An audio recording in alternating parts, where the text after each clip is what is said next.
Hello and welcome to In a Spiritual Sense Kids, a podcast for parents, teachers, and caregivers seeking to support their children's emotional and energetic development. On the show, we'll blend insights from neuroscience, child psychology, and emotional awareness as we explore natural ways to help kids understand their own energy, stay grounded, and enhance creativity and imagination. Don't forget to check out our sister channel, In a Spiritual Sense, where we dive a little deeper into the metaphysical, working to build your intuition, connect with spirit guides, the paranormal, energetic healing, and more. Join me, Stacey Piagno, where we work to bridge the gap between science and spirit.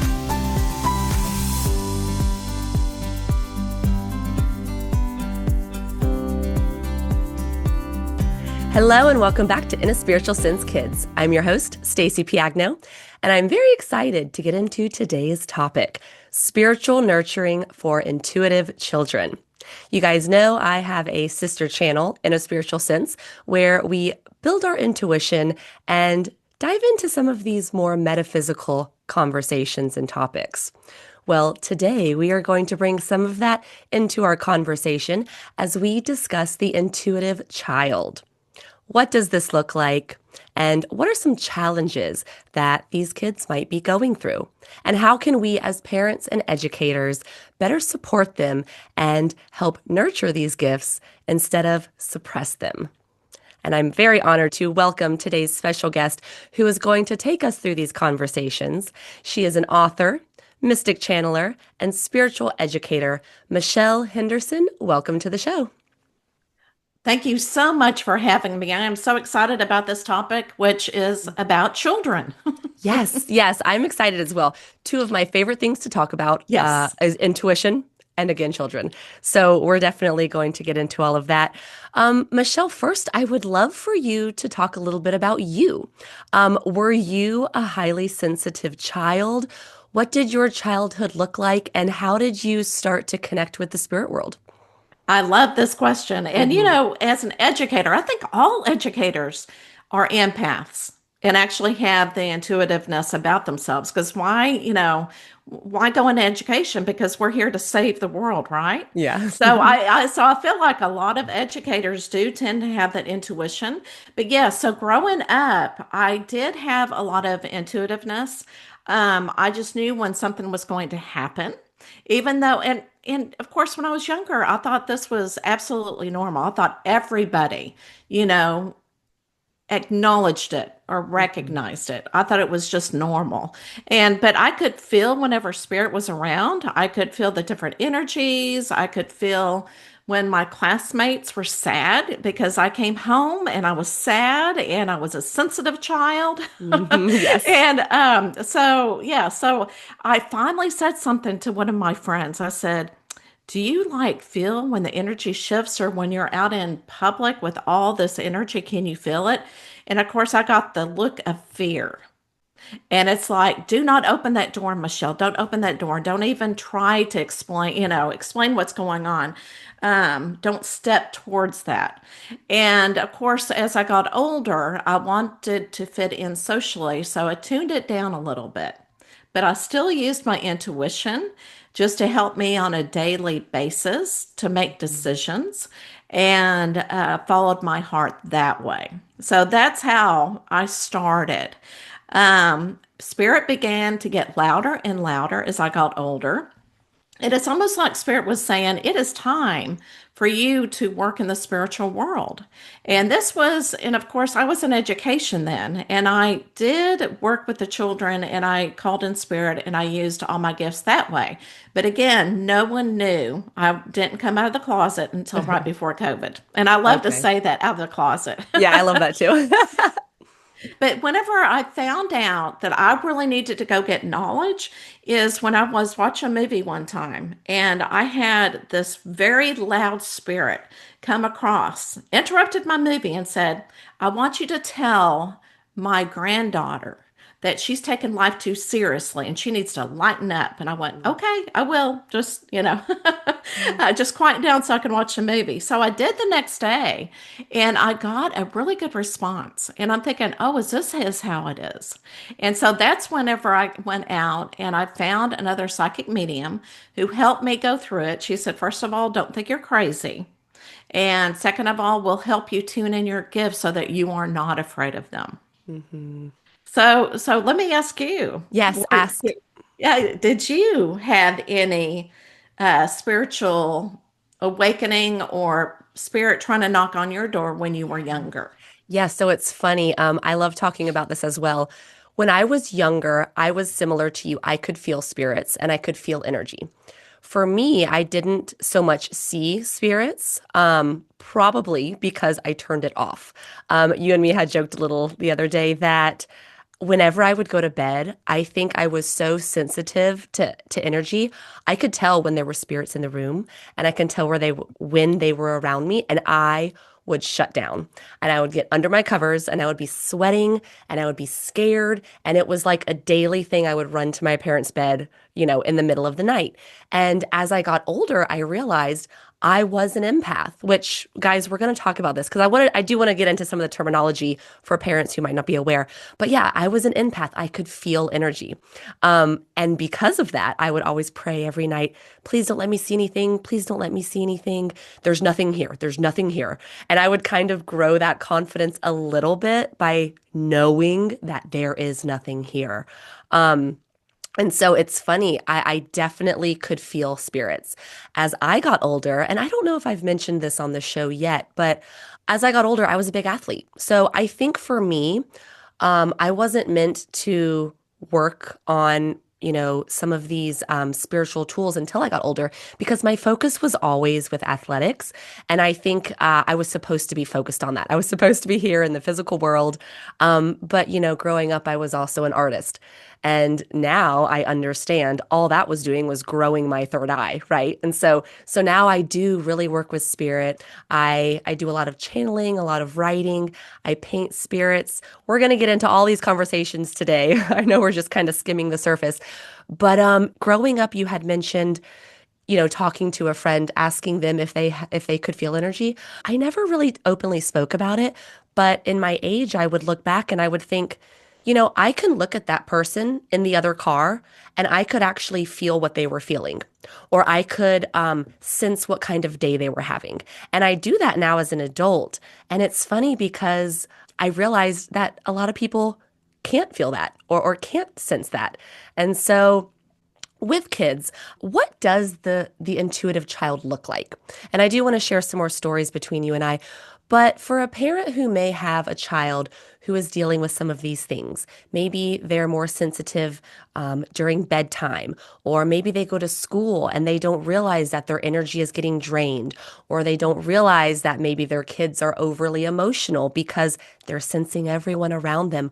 What are some things as parents that we can look for to tap in and see if our kids are sensitive to energy? Oh, absolutely. So, and I do want to go back real quick and Yeah, then we I'll answer the talked about a question. lot real Yeah. fast. So whenever we were hiding under the blankets, I did Yes. the same thing. Yes. One time I had spirit actually, and I felt like it was somebody from my ancestor, but Mm. she started rubbing the back of my neck saying, it's okay. Oh, wow. So I think you were perfect on mark whenever you said that parents will see that their children are more aware when they go to sleep, when they go to bed. So that is definitely a symptom. And they Hmm. may hide themselves, but they don't know the fear when they're younger. They only are fearful if the parent is fearful. Mm. But what the parent can look for is what we're saying right now is whenever they right before bed they can start feeling the energy, and that's almost the time that spirit wants to play, and they Yeah. want to connect in because everything else is quiet and the child is quiet. Yeah. And it's like, oh, so we can talk about the strategies later and what to do, but also very vivid dreams. So, like Mm. almost like they're going into a video game, they're having very vivid dreams. They are seeing relatives. They are seeing the visions, not only feeling, but also seeing. They may have a make believe friend who may be not human, may not look like a human, may look like a teddy bear. So I think spirit has a way of showing themselves to a child to make the child feel more comfortable in what Hmm. they are into. And a lot of times, though, it is a relative, and they can specifically tell you what they look like and what they said. And usually it's messages for their parents, which I absolutely love. They can be very creative, they can be very hyperactive. Yes. And because they are just like pulsating all of that energy. And so a lot of parents will say, okay, I need to go get them to get medicine so that they can Hmm. concentrate.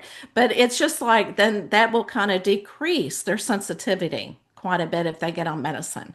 Yeah. But you also have to look at the human body. They may also be able to talk to pets, feel very sensitive around animals and plants. They love to be with nature, talk to the plants. And like you said, whenever they get drained, and I know they are exhausted, especially being out in public, Hmm. or they're around somebody that is very depressed. And this is one reason why your child may not be able to talk when they're really younger, but they can feel how you're feeling and they start crying and they know that you're sad because they're feeling your energy. So that is what some of the things that parents can see. Now, I just thought about one more thing. When they get into middle school, Hmm. they become warriors. They want to help change the world. Become very vocal. They don't care what you think about them. A lot of times, Yeah. they'll say their opinion or they'll change their hair color because they're so creative. Not to worry. Let them do it and be creative. Yeah, I love that. And we are going to get into a lot of ways that we can support our children because, to be honest, I think it's very, very common that kids are just naturally connected to spirit. And as we get older, we fall into our beliefs and we kind of lose that. We harden up a little Yeah. bit here in this physical world. What is your knowledge as far as the age of when this does happen with kids? Oh my gosh, we see it, and I remember myself as well. So usually it's when they're born. I mean, infants can actually see, spirits as Hmm. well. Yeah. So up to the age of 6, 7 is whenever they start wanting to fit in socially, and whenever belief systems start happening, and they start seeing different things, they become self-aware. They're building up their own little personality, and making decisions. And so about I want to say 7 is whenever they start Yeah, losing that's what it. I've kind of learned as well. And Yeah. that's why, so I'm currently teaching first grade, and that's why I Okay. love this age because they are 6 going on 7. And so it's interesting. Back when you were teaching, this might be a little tangent. Um, were you able to pick up on kids who were maybe more sensitive? I know for me, sometimes it's hard because it's like school is such a crazy place, and I've got such an agenda to do. So I'm a little closed off when I'm in that teaching world. Did you ever have any experiences with children who were either empathic or psychic or relaying messages? Oh yes. And just like you, I Yeah. think that they know who to choose for Mm. the teacher, for them to be in your classroom because you Yeah. understand it. And I know that you, like you said, you close off. Sometimes you have to as a teacher because Mhm. it can be overwhelming. But yeah, so more than half my class Yes. Tell were us. were very sensitive, very psychic, and very hyperactive. Mm. And I was called the nurturing teacher. So I was able to calm them down whenever they became overly sensitive. So, absolutely. And I saw a lot of these symptoms, and many times I would have to use my own energy to calm the classroom down. Mhm. And you probably know this too. Whenever there was a moon change or a Oh, shift yeah. in weather, my kids were so sensitive that the good ones even, were bouncing off the walls. But I would have to, I treat them not only as a class, but I had to treat each child independently, Hmm. differently, because they were needing so much emotional support and being so active. And then when I started working with children with autism, each one of my children who were diagnosed under the spectrum, they had some sort of psychic ability Oh, yeah. and intuitiveness about them. And so I really learned how to work with them that way. Yeah. Yeah, no, that's amazing. I have not actually worked with a lot of autistic children. We had one student who would push into our classes last year, and I always wanted to spend more time with him because I've heard so much, fascinating research about it. But it was funny. I was walking him outside one time, and he was talking to the trees, and I was very in tune with him, and so I was listening, and I was like trying to learn. And he stopped in front of this tree and he goes, "There's a spirit in this tree." He goes, "Hello, spirit." And he's talking to the tree. And I'm like, this is the most beautiful thing ever. I want to hang out with you more. But that's my one cute story. But Well, yeah, the see, children. and you were there at the right time to Exactly. reinforce that for him because you could have, if you were somebody else, you could have said, "Oh, you don't see anybody. Come Yes. on." And then Yes. it just shuts him down. Yes. And Okay. so, yeah, you were Yeah. perfect. Let's talk about this. Okay, before we get into the support aspect, let's talk a little bit about some of these terms for parents who might not be aware. So we've really just rambled off empath, you know, um, mediumship and psychic work. What is the difference between those terms for people who are kind of learning about this? Oh, absolutely. And whenever I used to do readings, I'd have people all the time go, "Well, what's the difference?"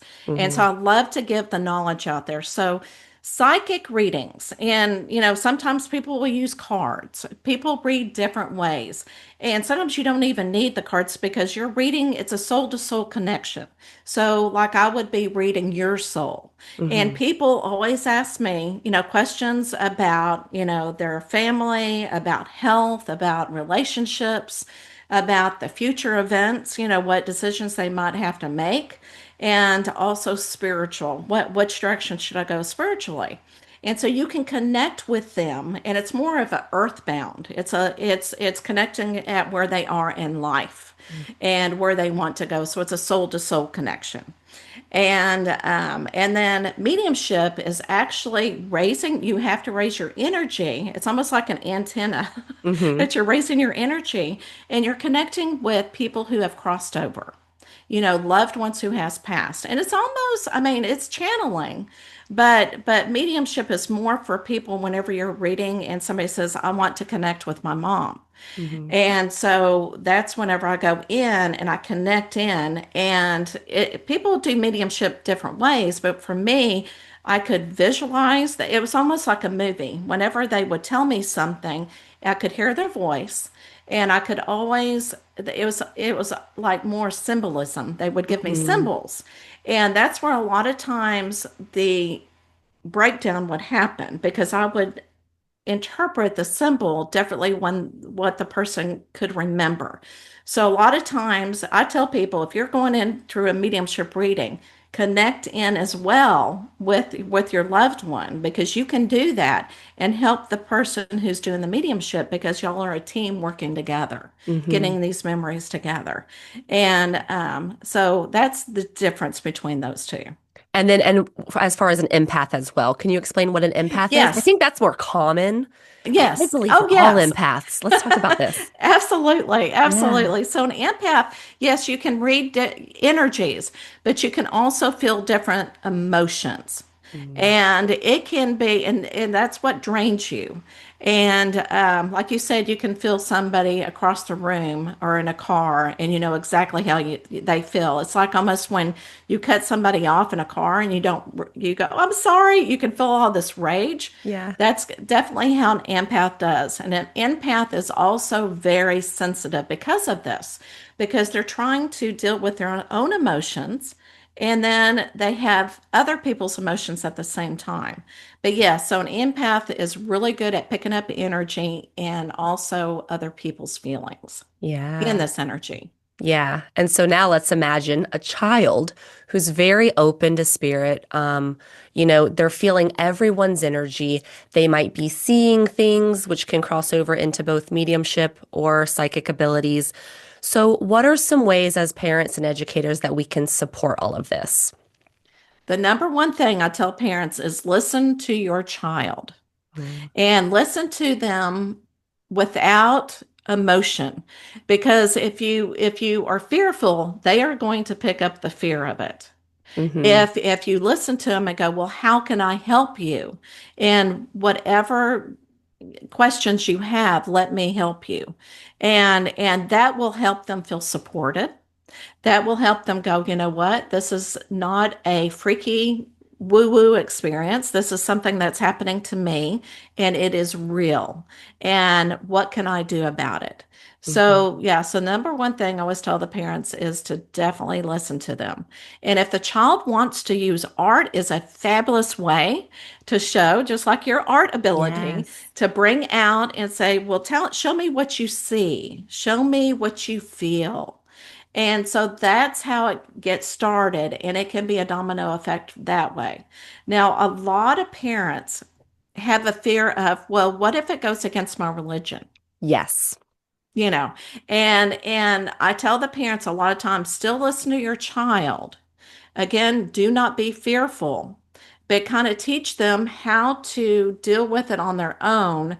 And know, yes, religion is an important part of our family because that's where the family is. Mm-hmm. And a lot of times I tell the parents, if you want your child to use their intuitiveness when they get a little bit older, spirit is not going to say, oh, this is the last time. Just like what you did, you waited until you got Yeah. older Mm-hmm. and made that decision. So I tell the parents, if you want to, just tell, the child that you accept them where they are and you're going to help them. But we're still going to Sunday school. We're still having our religion. And you can choose when you get older what you want to do spiritually. Yeah. And that's not cutting them off. That's still supporting them. Because if they say, "Hey, I see somebody," you just, "Oh, that's great. That's great." But that's another way to deal with it. But a family unit is so important, and that's something that you do have to factor in to Yeah. decide how to help your child. Yeah, I think that's probably one of the biggest conflicts with intuitive children, and religion. And I think that religion is a beautiful thing, but I think that there's a way that we can intertwine it. To be honest, I mean, that's the way I see religion is, we've got angels and guides and supports and whatever terminology you want to use. And I know that there's different branches of religion too. But I love what you said is to continue supporting your child. Art is a great thing. We'll talk about that some more in a minute. Show me what you saw, show me what you felt. But I think fear is the biggest thing that can. Here's the thing with fear. It's like when we're fearful of something, especially when we're teaching children, and then if they see this gift that they have as something fearful, from my experience, I believe that's actually going to create more negativity around that child. Because when we are fearful of things, we're constantly thinking about them and then we're projecting more fear, right? And we can get into this. Let's get into this conversation a little bit. When we're talking about manifesting and pulling energy in, your frequency is what's going to be magnified. And so if we're always living in this fear-based mindset of everything, we're now magnifying a lot of that dense energy. And when I say dense energy, no, it doesn't have to be an entity or something, but just, mindsets and negativity around us. And I don't think that's a very it's hard to grow as a child if you're living in this negative space and your fear of things. What is your opinion on all of this? Oh, I love it. Yeah. Absolutely. Yes, and yes, and yes. Because I was that child. I was Yeah. that child because I grew up in a very conservative town. Hmm. We had three universities that were Christian, sectors. Yeah. And so very in the Air Force town on top of that. So very, very, very strict in that area. And yes, and so I became fearful of it, just like my friend said, don't open that door. Hmm. And when I was younger, my mom would even say, that's the devil coming in. That's the devil coming in. Yeah. And so I really, even growing up as I got older and when I decided to go into spiritual work, I still had that belief system in back of my head, like the devil sitting on my shoulder saying, don't do it, don't do it. But but I finally got through that. And it's a lot of work to get through it. And so Hmm. if we can teach a child not to be fearful, that they are in control of what happens and they won't have what I had to go through. And Yeah. let's understand, you didn't have to go through that, did you? Not so much. So, we went to church every once in a while because that's what we thought we were supposed to do. My mom was like a artist hippie. My dad, he's just kind of neutral. He was a big forester, so he was a big woodsman guy, and so that's how, I got my love of both nature and art, which is, I think, a beautiful combination to get into spirituality. But yeah, we really didn't have to face much of that. And when I was young, like I didn't really even think about some of this stuff. My biggest thing was I was afraid at night. And when it was funny because so now in my age, I'm a teacher. I spent 10 years in the ghost tour business here in St. Augustine. It's the oldest town. There's lots of history. And it really wasn't until I would say I got into the ghost tour business that I started to think about this stuff. And I started remembering all of these experiences as a child that I would go through. When I would run to my parents' bedroom in the middle of the night, I knew, okay, there's someone over here by the couch. There's someone over here in the laundry room. And to be honest, they were probably like ancestors or someone in the house, right? But I never really thought about those experiences until I got older. Again, it was just all sports. It was like sports, sports, sports every weekend, that we were that family, me and my brother. And so I think that kept us pretty grounded, which, as I was mentioning, was part of my purpose at that time in my life. And then as I got older, I'm totally supposed to be reintroduced to all of this. So, but we were talking about, what were we talking about? Having to deal with There. having Yeah. to deal with negativity with it. Yeah. Yeah, I did not have to go through those negative beliefs, which I think has helped me because something that I would say an easy time doing is connecting with spirit guides and angels. And I'm still learning, but I'm very drawn to it. And I think because I didn't have to go through a lot of those negative belief systems, I think I'm kind of just vibrating on that frequency that the angels and guides live on. And I think that that's something I am supposed to work with. And so, yeah, I think, as parents, if we are able to support our children, and this doesn't even have to be about spirituality. I mean, with anything that our kids want to do, whether it be a sport or a hobby, I think the more that we can support them, I think they're going to find themselves faster and they're going to find the right way easier. And I think it's just going to really help them blossom into who they're meant to be. But when we come in with these fear-based beliefs, which is valid, right? When we're scared, we want to protect ourselves and our little ones. I think it can do a lot more harm than good. What are your Oh, thoughts on that? oh, absolutely. Yeah. And totally agree. And again, I think they need to know the knowledge. Yeah. If you're afraid of it, find the knowledge because that's what really helped me is understanding it better and Mm, knowing how to work with it. yeah. And that really helped me not being so fearful whenever I started feeling. And it's so interesting because now I I don't feel it as strong. They don't have to get my attention like Yeah. they used to. And so now whenever I connect in whenever I need to or whenever I'm with a client. Yeah. And I know that they're there still. But I think there for a while they try to get your attention saying, you know what, go with the flow. Don't, have faith. It's all going to work out. Yeah. We're human. We're going to be fearful in the beginning, but I think the more knowledge and power that you have, you'll accept Yeah. it much more. And I also think there's something to be said about holding a positive mindset and perspective. And I feel like that word positive, that's kind of gotten washed over the years. But when we talk about working with our shadows, and Mm. shadows can be things that we're fearful of. They can be things that we refuse to look at within ourselves. And this is now talking for us parents here. You know, if we refuse to look at those things that we're fearful of, they're going to have a hold on us. But if we can look at these things that we might be fearful of, I think it kind of dis- dismantles the fear itself. When we look at fear, what is there to really be fearful of? And I think these questions are things that we should all be asking ourselves as we continue on our journey of life, and especially parents being able to work with their own shadows and their own fear.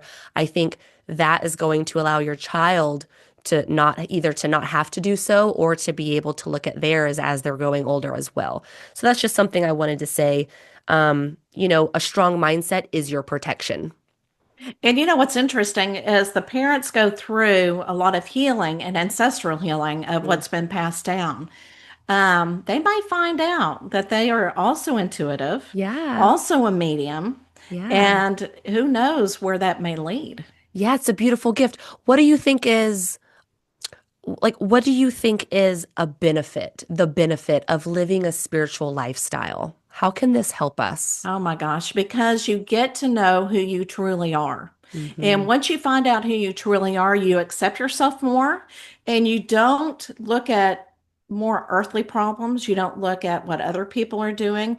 Your heart chakra opens up more and you find your own love of who, Hmm. and you remember who you are because when we come to this earth, we actually forget who we are for a purpose. And because we've got so many lessons to learn on earth, but as we open up our heart chakra, we remember who we truly are spiritually. Yeah, I love that. Yeah, I think that's very important. I do want to talk back about boundaries for a minute. We were talking about protecting ourselves, whether it be mindset or our children when they're afraid at night or just waking up in the day and going to school. How important are boundaries? What does that even mean? And what can kids do and parents do to help support their children with this? Boundaries are very important because children, like you said, have all this energy and they're like a antenna and the lighthouse, and Mm, spirits will find them because they have so much energy. And just like I was explaining the story of whenever I was watching a movie and a spirit came in, yes. that was not the time to talk to me. Okay. Yeah. So children need to also put up boundaries, and parents too, because that is their house. So if a child is trying to sleep at night, it is always good for the child to say, you know what? I am not here to play right now. If you want to play, it's during the day. Right now, I need to go to sleep. Hmm. So you're setting those boundaries. You're letting spirit know when they can come out and play and talk to you. And so clearing out the room is something that you can do to set boundaries. And you can do, and parents can do this with sage. They can do it with just all different means with crystals, with spray. And as the child is spraying the room with the clearing spray, and I always tell parents to get a little bottle so that they can do this. They Hmm. say, right now, I don't want to play. I need some sleep. Hmm. I love And that. they can also do that at school. So Mm. whenever they're feeling other people's feelings, what they can do is set a boundary for themselves. Like pretend like they're in an astronaut suit and they're not feeling anybody's feelings at that time. And they're just saying, no, I only want to feel myself. So just like parents have to set rules and boundaries for their child, Uh-huh. the child and parent need to set boundaries for spirit. Yeah, I love that. The power of speech. Let's talk a little bit Yes. about that. We see it in prayer. Is it really that simple to just proclaim, this is my space, you're not coming in? Can you talk a little bit about that? And maybe Yes. how confidence plays a role in that? Oh my goodness, because that brings you power. It Yeah. grounds the child. So and it's really important too for the parent to be a part of it whenever they're setting a routine with their child, whenever they're Hmm. saying prayers.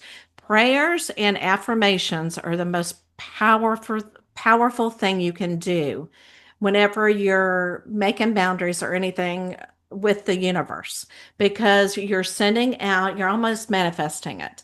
You're setting out with your word, you're using frequency and Hmm. you're feeling very, very powerful. And that's where the Bible can come in because people that are have so much faith and they hold the Bible, that just brings out some type of energy, that is so powerful. It's Hmm. almost like when you go to church and you're hearing people sing and they're Yes. singing and you're feeling that energy just Yeah. radiate. There's nothing more powerful. That's basically the same thing you're doing whenever you pray with a child and you're doing an affirmation because that gives them the power. The Hmm. spirit does not have power over you. You have your own power to be in control. If you do not want your intuitiveness, my minister, I actually went to my minister Uh-huh. and I said, I don't know what to do. I feel like I'm hearing voices. I'm going crazy. And my minister said, pray.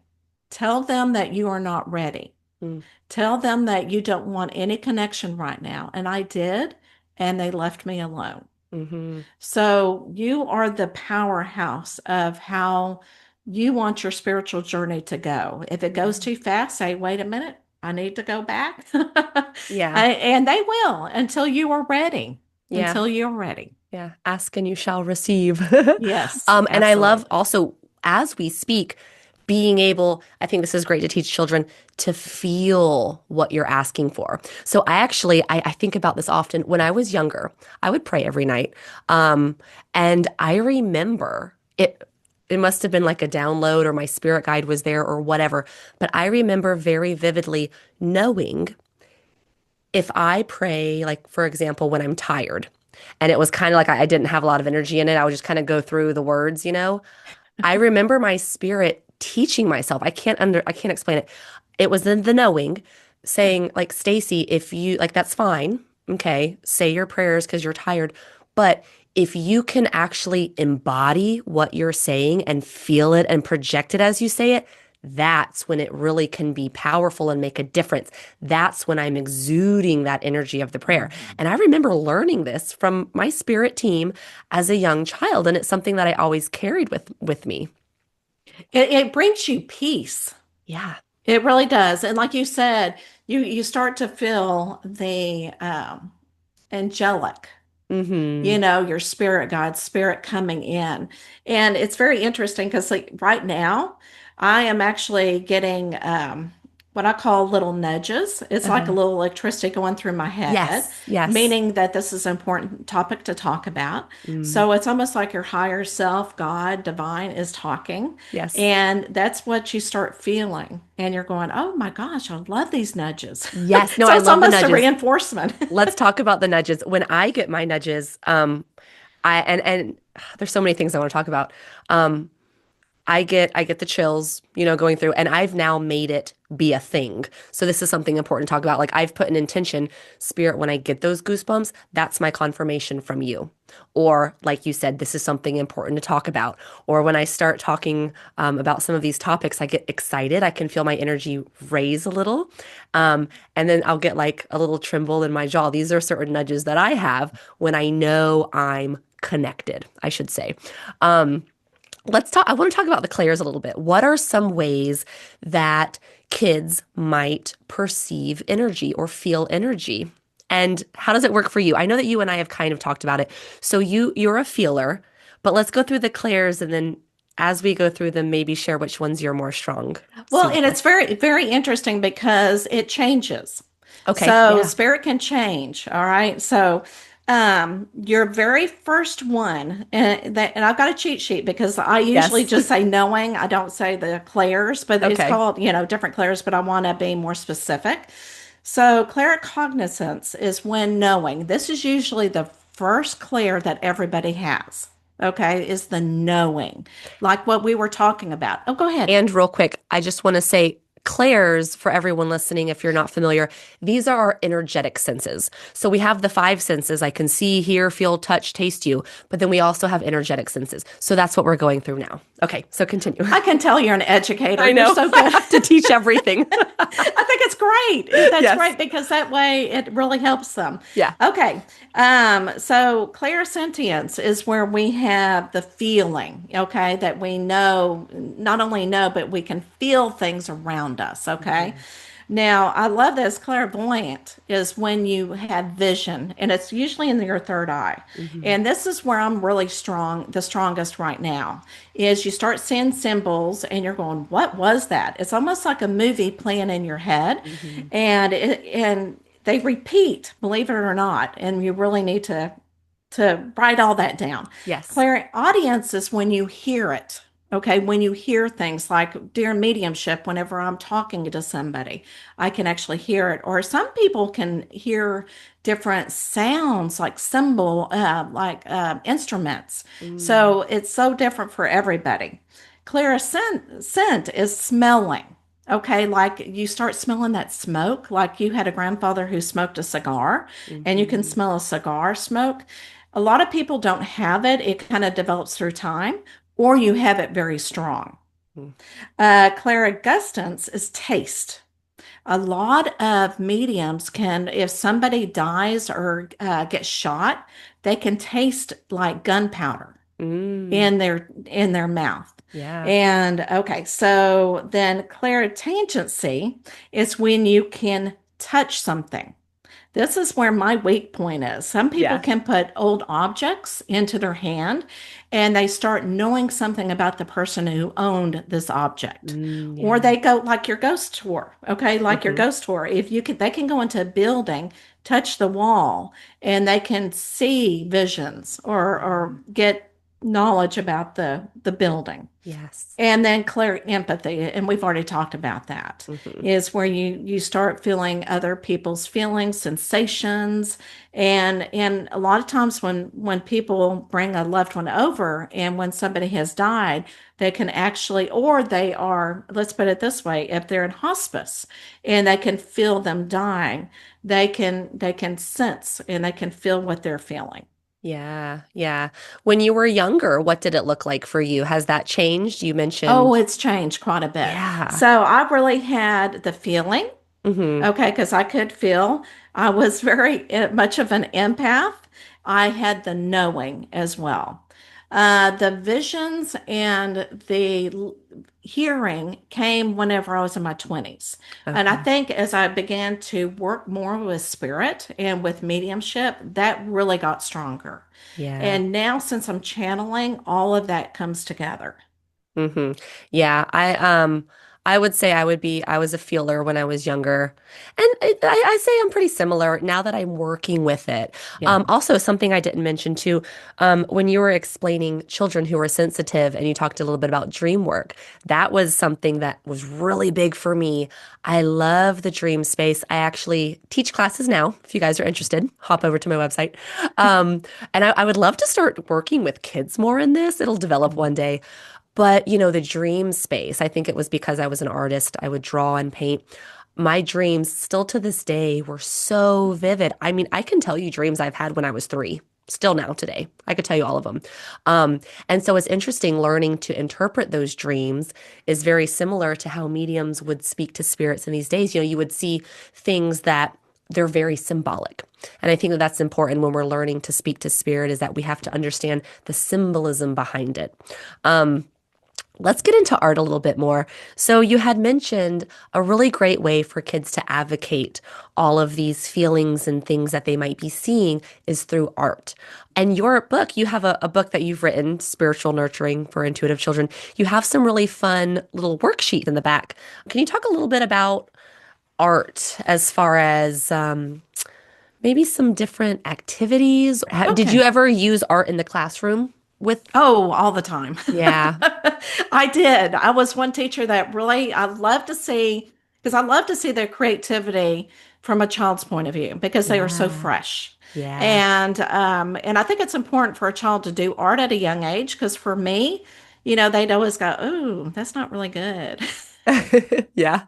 And so, yeah, so I didn't as an adult dive into it. But even, I mean, the youngest child can draw whatever they see. And again, it gives them that authority and they're sharing something with you. Hmm. And and you can write for them if they're not able to write, but get those paints out or crayons or whatever and get them to draw and really look at what colors that they choose because colors are so important. And like what you were saying, the symbols. Hmm. And you can also make it into, they can make a newscast of what they drew and talk about it on camera Oh, so that I they have love it that. later. You may lose the picture, but you'll always have that. And they can make puppets as well. So that's a piece of art and show the conversation of what their imaginary friend showed. Some children can see auras around people. Hmm. So you can give them a sheet of a person and with lines around it and say, okay, show me what colors that you see around this person. Hmm. And some children can also see medical problems or like dark holes or whatever in somebody's aura, and they can pinpoint that by marking an X. which is so fascinating. They may say, I Yeah. see colors, but all of a sudden I see something dark. It's actually Yeah. something medical that they're seeing. I love So, that. yeah, so they can also do that. Now, as they get older, and I love doing this with adults, is you have all your paint color tubes out and you hover over whatever color that you want to start out with your base, okay? And you pick one just out of curiosity, pick one. And then you put a little dot on a canvas and move it around and really connect in with spirit. Even children, middle school and high school can do this. Even elementary, I Yeah. can see doing this. And then see, well, what is spirit trying to show me? And see what picture you can make out of it. It may be abstract and you may use different colors, but really get connected with spirit. See if you can get those chills that you have. Hmm. And that way and get a symbol or a message from it. And it's very interesting. I did that. I drew my first Native American Indian, and I think it was a spirit guide that came Hmm. out. So you just Yeah. never know. Yeah. So just art in itself and decide what colors. They can also uh, draw, a lot of times they'll draw somebody from out of this world, Yeah. a star seed, or, and so don't be shocked when they do. Yeah. So those are some of the things that they can do. What do you think is the connection between creativity and our and spirit? Like what is Oh, between imagination and creativity? Let's talk a little bit about the dynamic of this because I think it's so important. it's 100% spiritual. Yeah. So, yeah, so whenever you're creating, and a lot of times, I love whenever say, "Oh, that's not your imaginary friend. That's something in your imagination." And I'm going, "Well, it could be." But spiritual is 100% imaginative, it's 100% creative because on the other end you have logic. And logic is more of the masculine energy when people are nitpicking things or trying to say, like your ghost tours, going, oh, I know that something scientifically happened. Even science is beginning to break down because, Crossover. Yeah. yeah, it's a crossover. But a lot of people have that logic mind, and it's the ego that's coming into play. And the ego tries to protect us, tries to make sense of everything. But if you put the ego aside and say, you know what, I'm going to look at my imagination, I want to run with it because faith, what is faith? Yes. Faith is letting go. Faith is imaginative, is really trusting something that you cannot see. Mhm. And so that's where the difference is. And my first spiritual teacher, she said, when you're doing mediumship, she said, your logic, and it is, your logic mind gets in the way and you cannot connect with a loved one. So what you do is whatever comes to mind, whatever vision you have, just go with it. That's why you Hmm. need to practice Yeah. and do first with somebody that won't put you down. We'll go with it and go, you know what? Oh, that didn't make any sense, but it may make sense this way so that you can figure out how to work with it and putting your ego on the side. And Yeah. meditation can help with that. And Yeah. children don't have a problem with it Yeah, because right. Because they're not in because their mindsets or beliefs yet. exactly their ego's not quite there, and they're very impulsive, Yeah. and so which I absolutely love. Hmm. So yeah, but adults Yeah. can harm that too at the same time. Yeah, trust has been the biggest thing for me in my development.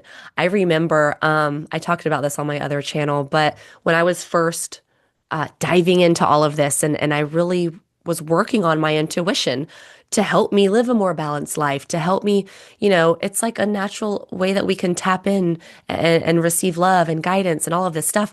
And my mind would always get in the way. Oh, you didn't really think that. And so I made this pact with myself and I said, you know what? For 2 weeks, I think I heard it on a podcast or something. I said, for 2 weeks, I am going to trust everything that I see, sense, hear, feel. And I stuck by it and it was hard. But since then, I feel like I am so much more open. I receive so much more guidance and wisdom. And okay, let's play it out. Let's play out. Um, oh, you didn't really see something or that you did make it up.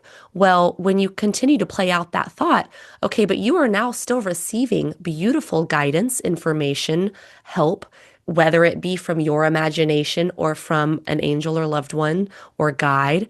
It doesn't really matter. So let's go ahead and trust it and receive the beautiful message and receive the healing that we're getting and guidance. And so that was really what helped me was just that little shift to be able to tap in and receive. Because I think I agree with you. We block ourselves from receiving.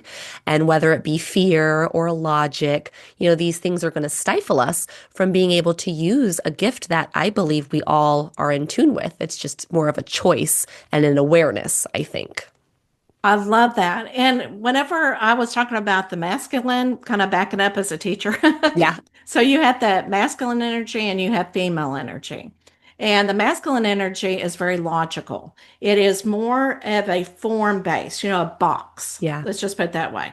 And our body is as, male energy because it's a form. Form. And then our spirit, our soul is the imaginative. So Yeah. it's more fluid and energetically. And Hmm. so to have, spirit in a human body, you have to have both male and female energy. Yeah, and I think that's a great point to bring up. When I was first learning about all of this, you hear masculine energy and feminine energy, and it's Right. very common that we think it's male and female, but we need both. It has nothing to do with male or female. Right. You're right, it's the creative right brain, and then it's the logical left brain. And we do need both. We're living in this physical world. We need logic, we need organization, we need structure, but we also need the fluidity to move through it and to be able to receive, like we said. So, yeah, I love that. I think it's all so important. Um, how can we help our kids so let's talk about like the hyperactive child. What are some things we can do to help them ground and focus a little bit?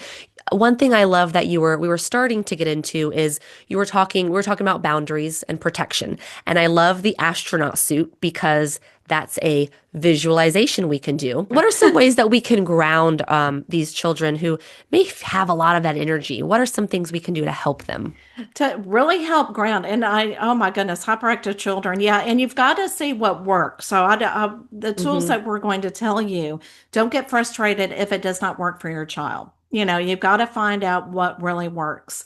So I love breathing because whenever, Yeah. the child is getting in this energy and they don't know how to ground themselves, breathing really brings down the energy so that they can anchor themselves. Mm. And so there's different breathing exercises you can do. And I love the Hoberman sphere. Okay. The Oh, Hoberman yes, tell sphere us. you can get at Michael's, you can get it at Amazon. And it's very, kids just love it. And sometimes they'll do this, they'll play with it, which is fine. But really, it's like a visual breathing exercise. So you put the sphere in your hands and you go, okay, when you're breathing in, you're opening it up because the sphere is getting bigger. You just go, and then you hold your breath for 4, and you can count with them 1, 2, 3, 4, and then go down. So it's a visual way that they can see it go open and close. And they're concentrating on it. And it's very visual, it's very colorful. Hmm. And they learn how to do it themselves. You eventually take away and you practice it, but make it into a game, anything that you do. And also, I love the energy ball, also brings them down and grounds them. So you say, okay, you've got like a basketball in your hand, it's energy. And we're going to put all this energy and color into the world. What color do we want? We want red. Okay.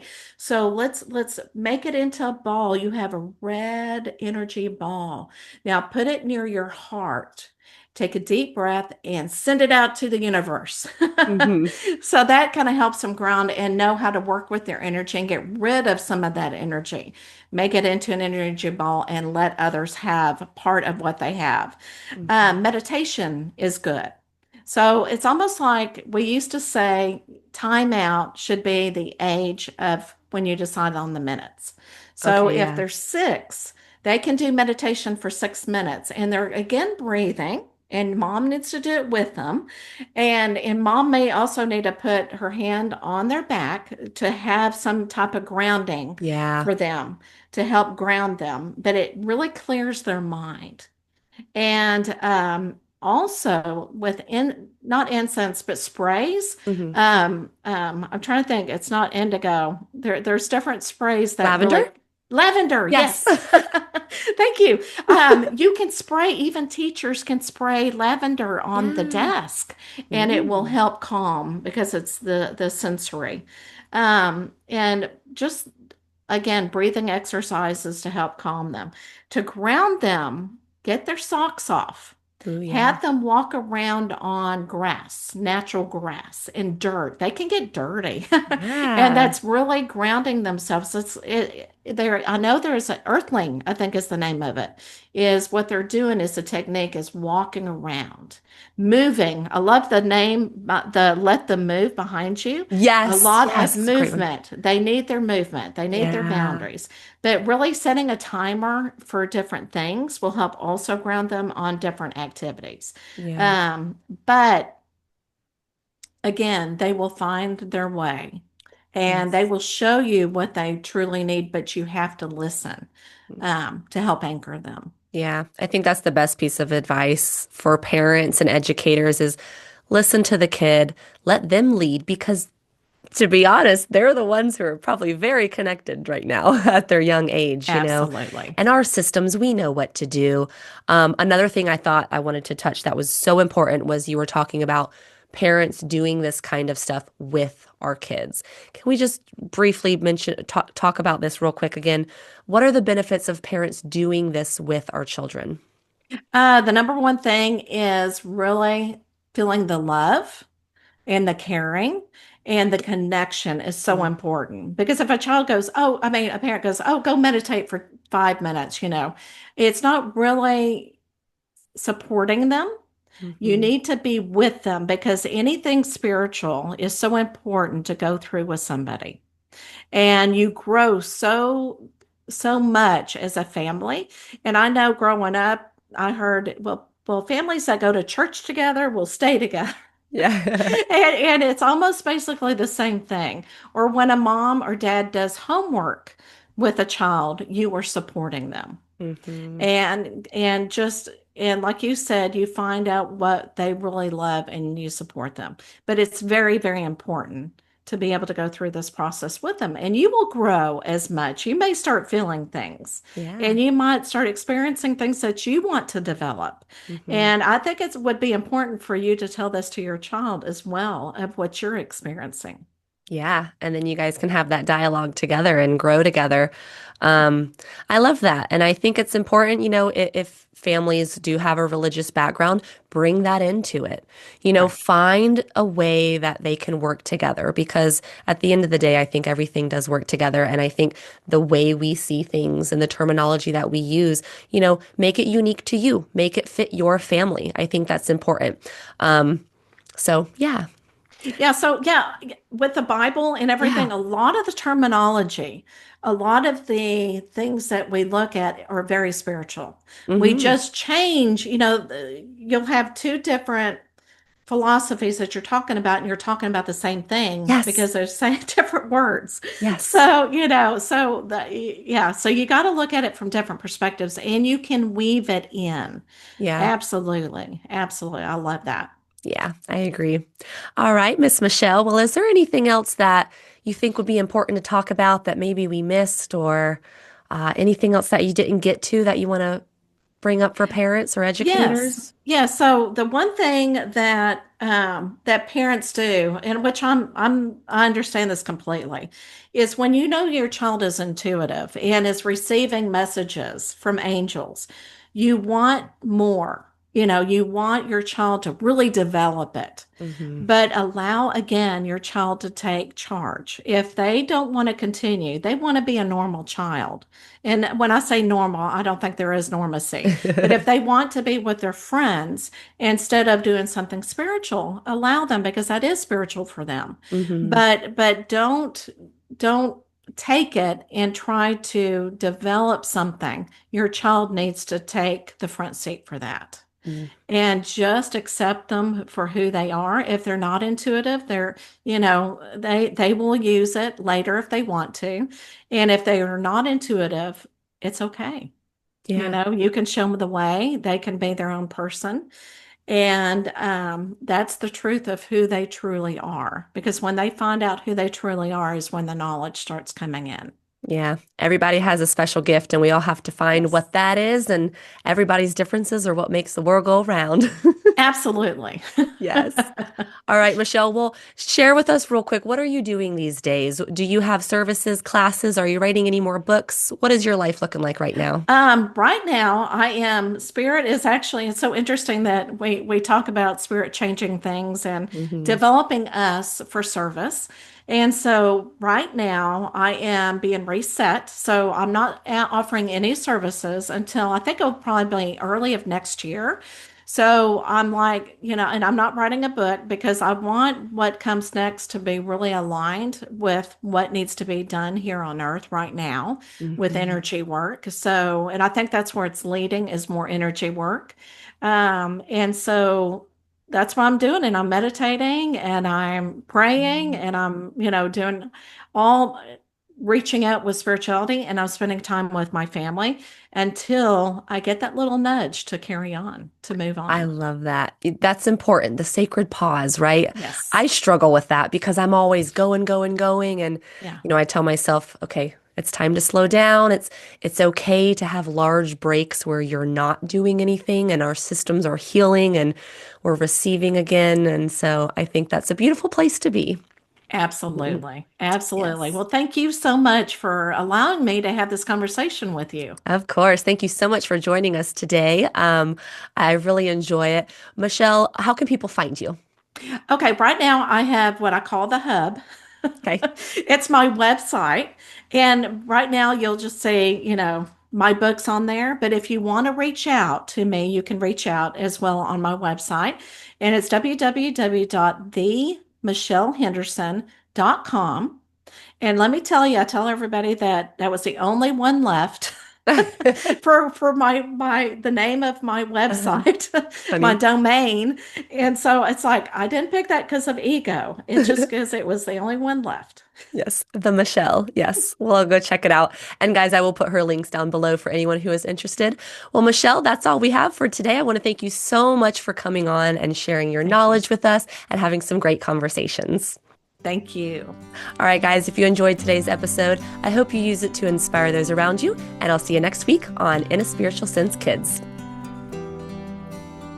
For those looking to connect further, please feel free to send emails to info@inaspiritualsense.com or hit me up on Instagram, where you can find weekly inspiration and updates. I look forward to connecting with you.